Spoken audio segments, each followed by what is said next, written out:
by the third week of January, you're going to hear people tell you how crazy the market is. Right now, guys, as of right this second, that's why I want to make this crystal clear. It is doom and gloom. Nobody's going to have any sales. The market's terrible. Third week of January, market's going to take off like a rocket ship. It's going to feel like totally different. It's going to feel like the water just got turned on. It's going to be like the water came, going through the Hoover Dam. It's just crazy. This is Laricy Live, and I'm your host, Matt Laricy, giving you unfiltered access to the world of real estate. We cover market trends, news, and give you the honest answers that will keep you ahead of the real estate game.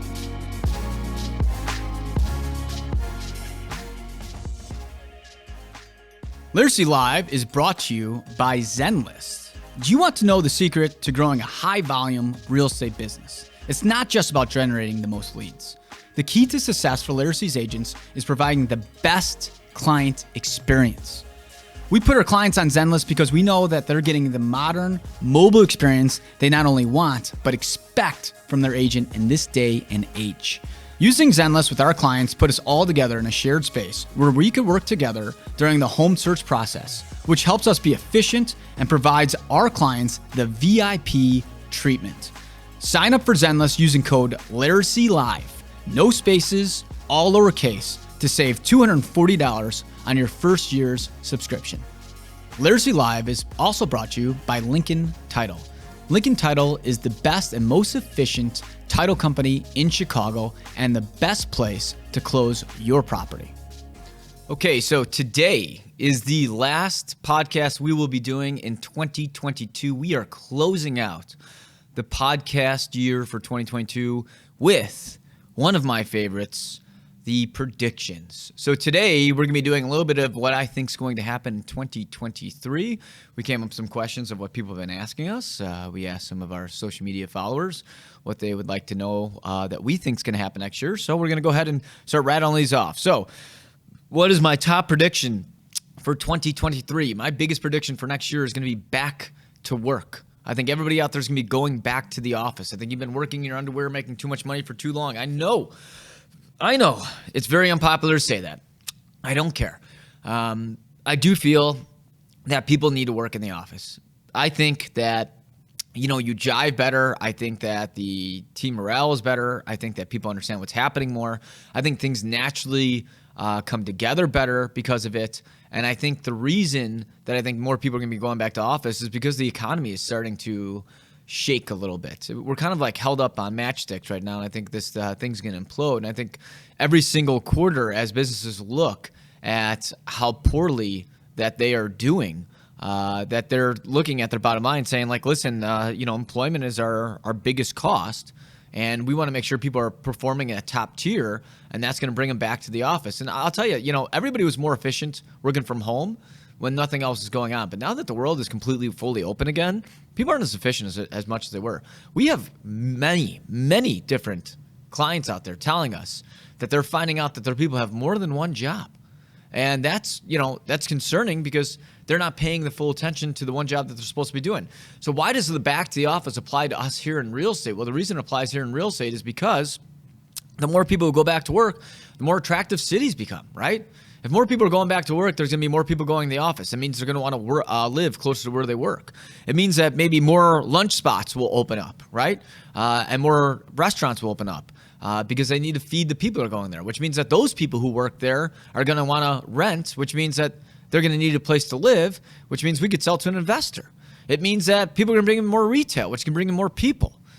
All of this stuff directly correlates to why the market is, I think, going to be better in the heart of the downtown markets, and that's going to be because I think people are going back to work. How do you determine what your predictions will be? I look at everything. I literally look at the whole market. I look at not only what's happening in real estate, I look in commercial real estate, I look in what's happening in the economy, I look at just our retail industry in general, I look at human tendencies, I look at what I feel people are actually thinking and doing. I watch social media and what people are looking at. I see what's happening in politics, world politics, and I look at all that stuff to try to make an educated guess on where I think the market's going to go. How did my prediction do in 2022? Well, my 2022 prediction was the year of the condo. I said 2022 would be the year condo sales come back. I said we would never, ever reach a seller's market, but it would be a point when condo sales would start coming back. And we started this year a little like over 8 months or something like that inventory. And today we have we have actually around like 3 to 3.2 months of inventory. It depends on how December closes out. We started this month with 3.72 months of inventory, but it's been dropping. So let's make it easy, guys. We started here with 8 months. We're down to 3 months. Okay, let's just put it that way. That's a huge drop. Technically speaking, guys, that would mean condos went to a seller's market because of the inventory levels. Now, I will tell you right now, we are 1,000% are not in a seller's market for condos by any means. But it is good to see that the inventory levels have dropped. Am I usually right with my predictions? I'd say yes. But I wouldn't say like I'm like spot on. I'd say that like, I think I could tell where big trends are going, and I try to get in front of them, and then I try to adjust my marketing to try to take advantage of it, and then, ultimately make more sales off it. And that's why last year we were so focused on trying to get back a lot of listings we lost in 2020 to get back in 2022 because we knew that those, the market would come back, and that's a big reason why we crushed it. And this year, with people coming back to the office, we're investing heavier in the downtown zip codes again because I think more people are going to be looking there. And I got to tell you guys, I'm seeing it firsthand already. I'm already seeing more and more people come back. Getting relocated to Chicago, go back to work. What do you think will happen with interest rates? I think they'll go down. I do. I mean, we hit 7.5%, and everybody thinks, every economic player thinks we're going to have a recession or some sort of problem in the stock market, whether we call it a recession or the stock market remains volatile or whatever it is. But typically, the worse the market gets, the better rates get, typically. I'm not saying that's always the case. I mean, there's times in the 80s where that didn't happen, but typically speaking, that's what will happen. I think we've peaked on rates. I think we'll probably be in the, mid 5s to low 6s. I could be wrong, go to 10%, it could go down to 2%. But realistically, I think just from what I'm seeing and what I'm reading and what I'm talking to people with, that's where I think it's going to go. What's your best advice for buyers worried about the interest rate fluctuations? I had buyers that were super worried about it at 7.5%. Said, just wait, guys, they're going to go down. And today they're on like 6.1.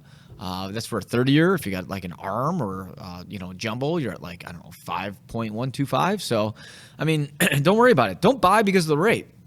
I hate all these things that people are doing, but like the reality is like, I would buy when everybody else is nervous. That the best time to buy is when everybody else is like second guessing buying. The worst time to buy is when everybody's like, let's buy. It's the greatest thing in the world. Let's jump on this train. Like, that's usually the worst time. Best time to buy is when nobody else wants to do it. I'll tell you right now, if you want to win in life, in anything you do, if you want to win, when everybody else looks left, you look right, okay? 9 times out of 10, you're going to be right, okay? If the mass is going one way, the one that goes the opposite way is the one that's going to win. So that's the best way to look at it. Where do you think pricing will go for the downtown area? I think it'll go up when it's gone down so much. If we're talking strictly downtown, we're talking like, River North, Gold Coast, Loop, New East Side, like those prices have been down. So yeah, I definitely think it'll go up. If I'm talking a single family home in Lincoln Park, I think the price will drop a little bit. I'm not one of these romantic people where it's going to drop like, 50%, but I think the price will probably come down a couple percent in those type of markets. Where do you think pricing will go for the surrounding Chicago neighborhoods? Okay, well, that answers that. I think the walk-ups and the smaller buildings will not sell for as much as they did. So we had a tale of two cities the last few years where the outskirts were super hot and the heart of the market, heart of the city was terrible. I think the heart of the city will be like good. I think it'll be balanced, slight edge to buyers. Okay, I don't think it's going to be an extreme buyer's market. And I think the outskirts will be a seller's market to start, but not like a crazy seller's market. So I just don't think it's going to be as hot as it was. I still think it's going to be a good market. I still think we're going to do strong. I just don't think we're going to be as strong as we were. What do we think will happen in the burbs? Slow down, big time. I mean, look at technically speaking, their sales are way down. They're 10 months straight of negative sales. So I think the sales is going to keep going down. I think what's been happening in the suburbs is crazy. Now, again, it's not like it's going to go from 0 to 100, and now it's going at 100. It's going to go from 100 to 0. I think if we're going 100 miles per hour in the suburbs, we're going to be going to like, 40 or 50. I still think it's going to be a hot market. It's just going to be as hot. I think you can hear agents out there. We don't serve the suburbs, so we're going to hear agents out there be like, it's a little bit of a different market. I'll tell you guys, I started selling in the suburbs when I got my license. I would sell in the suburbs and the south side of Chicago, and I hated it because nothing ever moved. There's no action. Nobody would ever move to the burbs, and when they did, it took forever, and then nothing sold. If you had a house, honestly, it wasn't uncommon for a house to sit for a year. The fact that these houses are moving in a day with 20 offers is literally not going to last. If you're watching this and you think that's how real estate sells, you're an idiot. I'm sorry, but you are. Okay? And if you're selling out there and you thought that gravy train was going to keep going, you should adjust your business model. So when we talk about the burbs, it's like, yeah, you're not going to have a listing come on the market with 50 offers next year. Maybe they'll have 5. Okay? It's going to slow down. It's still going to be hot, just not as hot as it was. What do you think will happen with the U.S. economy, or what do I think the U.S. economy will look like? I mean, everybody thinks it's going to be a recession. Personally, I think we're in a recession right now. That's my opinion. I think the economy is going to get tough. I think people have been making too much money. I think there's been too much money going on in the world. I mean, the FTX crashing is pretty much one of the biggest things I've been talking about. Where you got kids spending $2 million on an ape eating pizza, and then people tell me I'm an idiot because I don't want to spend $2 million on an ape eating pizza that's a digital piece of art. I was like, I don't think that makes sense. To me, it's just like when that happened. And on this podcast, I said this many times. I said that's when there's just too much money going around. There's just something doesn't seem right. Like, how is everybody worth $50 million and not working? Right? Like, because you get all these homes that are selling with multiple bids at $8 million a piece, and they're all cash. So if you're buying a place $8 million cash, you're not worth $8 million. You're probably worth at least 20. Okay? So that's what I don't get. So, like, where's all this money coming from? And that has to do with the economy. So I think the economy is going to slow down. I think people aren't going to have as much excess income. In the 50s and 60s, like, you couldn't go to, like, if you went to Europe, you were like everybody in the world, or in your neighborhood, like, talked about you. Like, wow, did you hear the Smiths went to Europe? Like, that's pretty badass. Now, like, you got kids that are making like $10 an hour going to Europe on like these extravagant vacations. Again, too much money going around. I'm not saying I don't think everybody should have money. I'm not saying that. I'm just saying that, like, just something doesn't seem right. It just doesn't seem natural for everybody to be FE loaded. It just doesn't to me. And that's when a correction is going to come. And I think the recession is going to be a great equalizer. I'm looking forward to the recession. I think it's going to put balance back in the marketplace. It's kind of like Star Wars. Like, like we lost the Force. Now the Force, like, we got to feel the Force. Like, the Force is coming back. Like, we need this, like, balance. We had too much, like, crazy shit going on. We need balance come back. It's going to suck. You're going to feel like you get punched in the gut in some things. You might have to pull back your spend a little bit. Okay? You can't buy 2 Louis Vuitton purses. Maybe just one. But that's going to happen. And that all directly correlates back to real estate, guys. Because if the suburbs slow down, guess what? The city's going to pick back up. Now, are taxes going to drop in the years to come? No. And taxes are going to keep it. This is Chicago, guys. Like, we only got Jersey to look up to, and I'm sure we'll take them over at some point for highest taxes. But yeah, our taxes aren't going down. They just, we finally got our bill, and this is what's awesome about Chicago. Our second tax bill just came, and our first tax bill is going to be coming in a couple of weeks. How awesome is that? Isn't that great, guys? Aren't we happy about our elected officials and excited about it? The fact that, like, hey, let's make one huge payment and then boom, another big payment comes for people. It's just, I personally don't feel it's right, but it is what it is. And taxes, one of the biggest problems we have in the city, they're going to keep going up. How do you think the state of Illinois will be doing fiscally? I mean, technically speaking, we're doing terrible. The political powers that be, they say we're crushing it. I don't see how. That's a political question. I don't know. All indicators show that we're broke. We're losing a lot of big businesses. So technically speaking, it seems doom and gloom, but I think the recession will have more businesses come back to big cities, and I'm hoping that will make us better. What are your major predictions for 2023? Back to work. I think that's going to be one. I think the economy is going to continue to suffer. I think that we're going to see a lot of realtors leave the business, maybe as much as 10 to 20%. We had a lot of people pour into the business because it was easy, and I think a lot of people are like, holy crap, I got to work. I mean, this last quarter has been tough. This last quarter, I've had more realtors and more lenders call me up and ask me for not only advice, but financially what to do. I know a lot of people who cannot pay bills right now that are in the real estate and lending world because they spent, and then when times get hard, they're like, crap. I mean, even me, I run a great business, and like I'm coming out, I'm not profitable. This last quarter, I won't be profitable, and we're going to close over $300 million compared to our expenses. Well, I mean, the reality is it's aggravating because, the sales aren't going to be there and they're never there in the fourth quarter. And as agents, you have to plan ahead. So like for me, like we do really, really well in the first two quarters. So what I do is I take a big portion of what I make in the first two quarters and I put it into like a separate secret savings account that I know I'm going to have to go into, that I secretly hope I don't have to, but I know it. I know I'm going to have to go in there to help pay our overhead costs because you're going to make a bunch of money. And then when the overhead cost comes, I call it like I'm coming out of pocket, but it's really not. It's still profit that I have, that I use that money to pay my bills. The problem is that most people don't save. And then when the fourth quarter hits, they're screwed. And that's the big problem. So if you're out there, and you could use this model in anything, is you got to learn how to save and manage your money. Like I map out now, like in the fourth quarter, I've been mapping out my year and knowing where my money's gonna be coming in from. And then I'm like, okay, well, if we do this and I'm gonna make X, I need to start saving in these buckets so that I'm covered in the future, right? Taxes is a big one. People don't understand how to start saving for taxes. There's all this stuff. There's all these little tips you can have. I'll tell you, great piece of advice. Read the book, The Richest Man in Babylon. First thing they say is that every time you get paid, you pay yourself 20%. So you take 20% away of the money you make and put it in a savings account. That's a great way to start looking at it. But, when I talk about predictions, and I know that's a off-topic tangent, it has to do with why I think more agents will leave and more lenders will leave is because they just don't understand how to be fiscally responsible. I also think we're going to have an unbelievable first half. I think the first quarter of this 2023 is going to be absolutely crazy. Right now, guys, it is December 21st. Okay, we're not supposed to be saying these dates, but I'm saying it. It's December 21st. Mark my words, by the third week of January. Let's get this clip. Keep this clip. So we got it here. Keep the clip. By the third week of January, you're going to hear people tell you how crazy the market is. Right now, guys, as of right this second, that's why I want to make this crystal clear. It is doom and gloom. Nobody's going to have any sales. The market's terrible.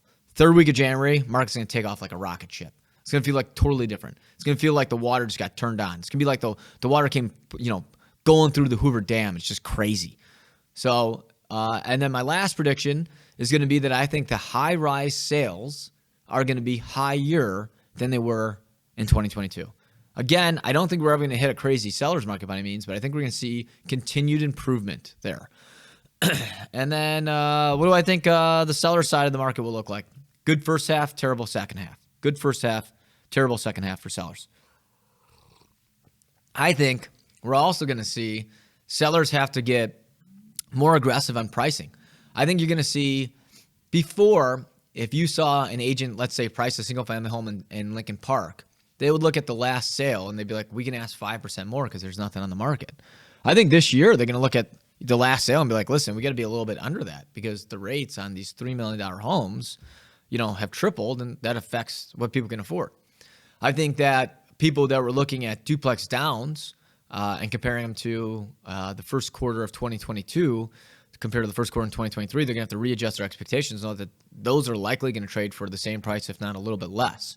So I do think in certain parts of the market that sellers are going to have to think to themselves that, like, you can't get the last sale. You might have to get a little bit less than the last sale depending on where you're at. What major buyer trends will we see in 2023? I think we're going to see the rise of the relocated buyer, okay?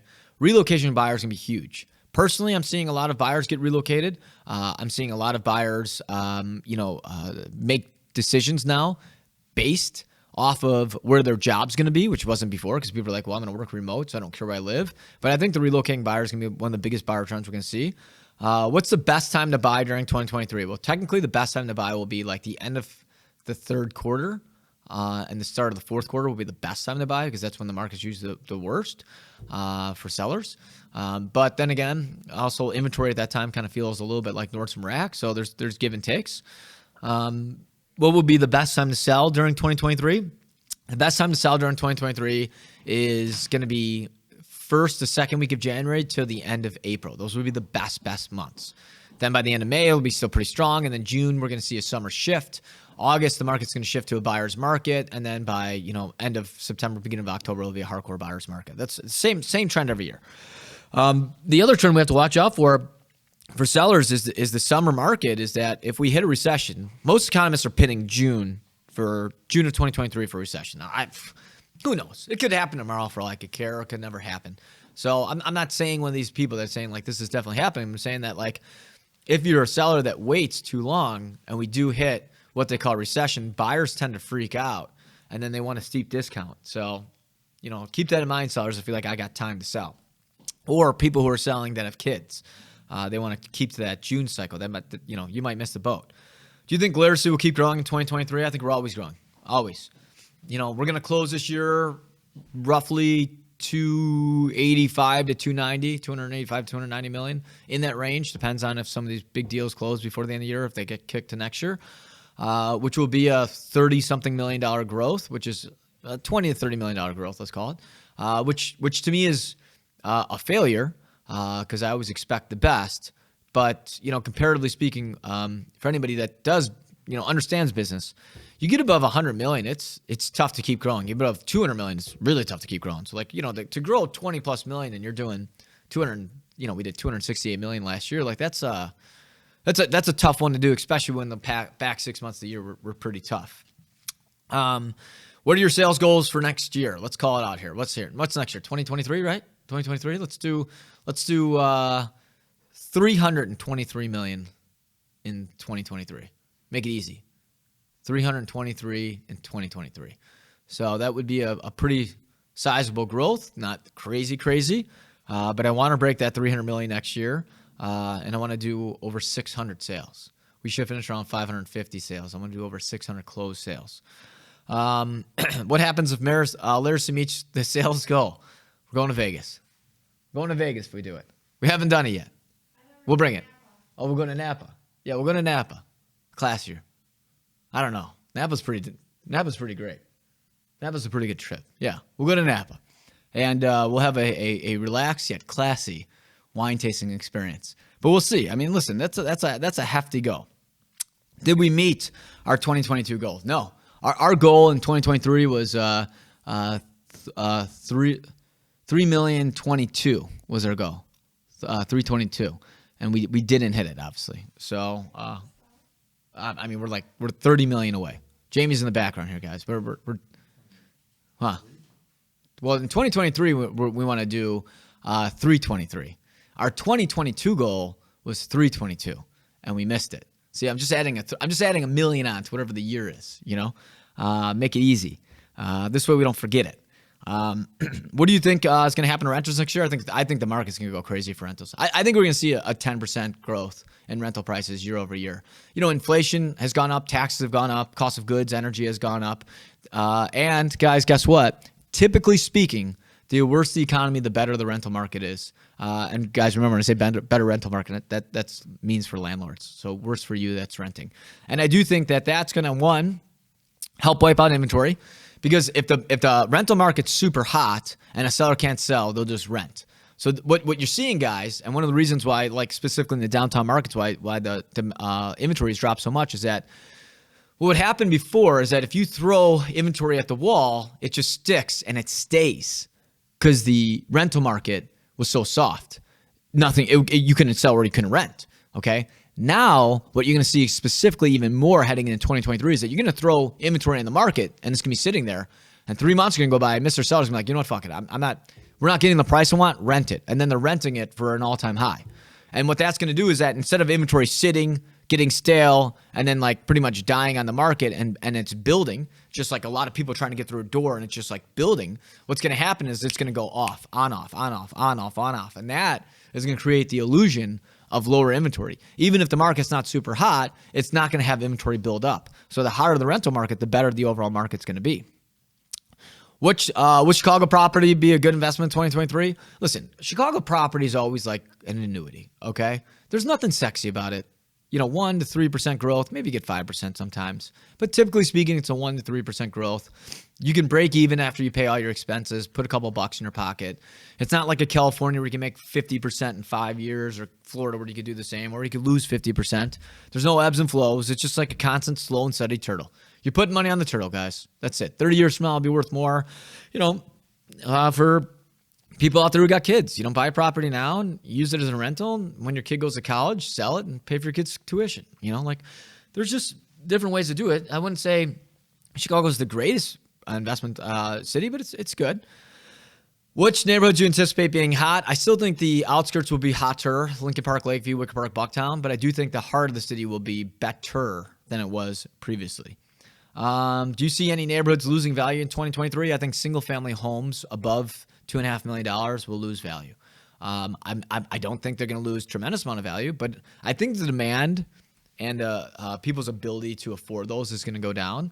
And another thing to know, guys, is that I think the luxury market's going to be softer next year. I do. I forgot to put that, but I think typically speaking, if the economy does take a hit, as everybody anticipates, usually the rich hold in bad markets, okay? Now, to me, if you're rich, you should buy in bad markets because, when there's blood and water, that's when you strike. You don't get rich in good markets, you get rich in bad markets. But the general luxury market typically goes down in tougher economic environments. Any new developments you're excited about happening next year? No. I mean, there's a lot of new projects planned. You got the casino. You got the 78, but nothing's really big that's breaking ground in Lincoln Yards. But I mean, none of them are really picking up stride just yet. It's not like they're going to be completed next year. So, we still got a long ways out. Are you making any new hires in the coming year? Yeah, we got some changes coming. We got some big changes coming for next year. We'll get more into that after the first. But I'm never happy with past success. I'm never content with our past wins. You always got to be pushing the envelope, always got to be thinking forward, which is why we're always going to be changing things up. What should realtors be worried about next year? Money. Sales are going to be down. I think sales will be down across the city. So if you're not a high volume hitter, you're going to have to be a little bit worried about where your sales are going to go. What do you see happening on the Michigan Avenue area? I maybe this is wishful thinking, but at some point, Michigan Avenue's got to get better. I mean, it's been terrible. We've had a big commercial broker on here. I mean, let's get some ideas going. Let's do some pop-ups. Let's reinvent this thing. Retail in general has been going down, but we got to make sure that retail starts changing. We got to make it be cool again. So people that are out there in Michigan Avenue, they have to learn how to be more creative with making that area more attractive. And I do think we have a lot of extremely intelligent and talented people in the city that are going to help make that happen. There is a Michigan Avenue board, which I think is great, and I think they're making moves. Any major Chicago changes that could impact the real estate market in 2023? If people don't go back to work, if we get locked down again, if there's some sort of war that breaks out. But minus that, I think we're in store for a great market in the city. What trends should we expect from the commercial side next year? I think it's going to get better. It's continuing. It was better this year from 21, and I think it's going to be better in 23 than 22. What is your team most excited about next year? I think growing. I think we're more excited about starting this, coming into next year hot and ready to go. We've been planning in our fourth quarter of what we need to do to succeed in Q1. That's a big thing I do is when I'm slower, instead of just going home and cutting out or just sitting in my jammies or hitting the snooze button, I'm getting in the office bright and early just like normally would. And I start planning and be like, okay, I know this is going to happen. So how I'm going to make these changes and win. What do you hope to see change in Chicago for next year? I think attitude. I want to see better change in the attitude of people. I want to see the better change of the excitement of the city. I want to see more people coming down here. I want to see offices flourishing again. I want to see crime go down. I just want to see it be a better place. I want a new mayor. I want everything about the city to be better. That's what I want. Do you have any personal goals in 2023? No, nothing. I expanded my family in 2022. Added a new son named Crew. We had to buy our neighbor's unit combined, and I put too much money in that place to expand that. And, this 2023, I'm just going to be focusing on make sure my family's happy, healthy, and safe, and just crushing it in business. Do you expect to break another sales record next year? We talked about this. Yeah, I always think we should do better next year than the year before. Are you making any changes to your marketing strategy in 2023? We're making some big changes. Huge. Time will show you guys. We're still trying to implement and try to focus down exactly how we're going to do it, but there's going to be some big changes coming. How many parking tickets do you think you'll get in 2023? I think at least one a week. So there's 52 weeks in a year, so 52. Let's go. What do you think, Jamie? 60? I mean, I could count out how many you got this year. Okay. All right. So we'll go with 60 is probably. And hey, Chicago, you're welcome. I'm a big contributor with funds here to the city with these parking tickets. Any new suit color trends for next year? You know what? That's a good question. I got a red one this year. Definitely. I think I'm rocking red. We'll see. We'll see what our guy Daniel George. Shout out to Daniel George. What he's gonna come up with. Let's get something different, Daniel. Let's pick a different color.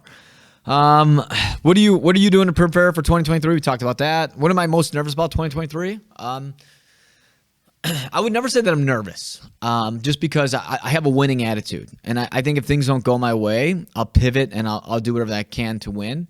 But if I had a doubt, I would say, what if I'm wrong? What if we don't have a good start to the year and the economy fails and the market crashes and blah, blah, blah, and all this stuff can happen?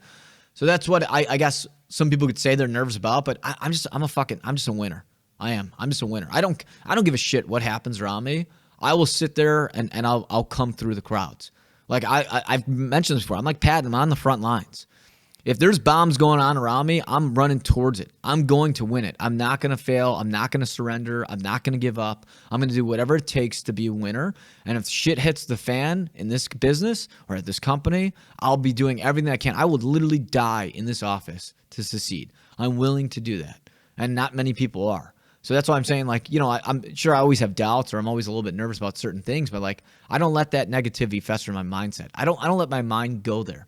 I just only understand that I'm going to be the best person I can be for my clients. I'm going to make sure that they get the best possible price, that they get the best possible customer service, and that, whether I get fired or we get a sale or whatever happens, at least they can know that I gave everything I could, 155%, to make sure that, we did everything we could to make sure that they won too. Do I have any planned trips for next year? I always book. I'm a weirdo. Does anybody out there do this with travel? I am a weird. I will book like 7 months to a year in advance. Like I have every July 1st to the 5th. It's the same day. It's every July 1st to the 5th. I go to Napa. So I've already got my flights. I've already got my hotel. I've already booked my driver. I've already got all my restaurants picked out. I got my wineries I'll be going to. It's already booked out. We're in December, guys. It's 7 months away. I will tell you, I do think one of the reasons I do that, though, is because it gives me something to look forward to. My first day off, once we hit January 1st, and I won't take off January 1st. So my very first day off will be July 1st. So all you guys out there to say you like to work hard, you do stuff like that, think about this. I'm going to work anywhere from 15 to 18 hours a day, 7 days a week, from January 1st to July 1st, without a single break. Not a half day. Saturdays and Sundays in the office till 4 o'clock. Monday to Friday, work until 6:30 at night. Minimum. That's early. So like I think I personally plan it out in advance, so I got something to look forward to. It's like now for me, it's like I keep hustling. It's like I know I got 4 days off coming up in 7 months from now. That's what I got looking forward to. Will I take a winter trip? Well, no, I don't know. We got 3 kids now. It's hard to get away. Anybody out there with children, it's like, we haven't, it's a true story. Me and my wife didn't go out to dinner once in all of 2022 in downtown Chicago. Not once. We didn't do one single dinner, the two of us. So one of my New Year's resolutions is to try to go out once every 2.5 weeks. Every 2.5 weeks we get one dinner. So that's a personal New Year's resolution. Did you steal that from what I told you? No, Yes, you did. I did not. What are other realtors doing to prep for 2023? No clue. I think a lot of realtors don't prep. I think a lot of realtors just think that they're going to succeed and they just wait for the phone to ring. Whereas I don't wait for the phone to ring. I'm like an offensive guy. Like I'm just attacking it right away. Whether it be with feedback or with trying to sell our listings or trying to get new business, no matter what it is, I always go right into it. What's the most important thing buyers should know for 2023? Be prepared for the first couple months. Be prepared. It's going to be tough. It's going to be tricky. It's going to be competitive. Those listings that sat for a while where you sat there and said, hey, I want to be able to get my parents back in there. They won't be in town until next week and the place still sat there. Those days are over. You're going to start seeing these things fly off the market. What's the best advice you can give for sellers in 2023? Have your place priced appropriately. You're not going to be able to reach as much as you did in 2022. Make sure it shows well and be prepared to be able to show whenever anybody else wants. I think that people's expectations to get into places is going to get even worse in 2023. I think we're going to be getting people like within 30 minutes want to get in a place. It is what it is, guys. That's the world we live in. Describe what I think 2023 will be like in one word: chaotic. That's it, guys. That's the last podcast for 2022. I hope you guys enjoyed listening. Thanks for listening to Laricy Live.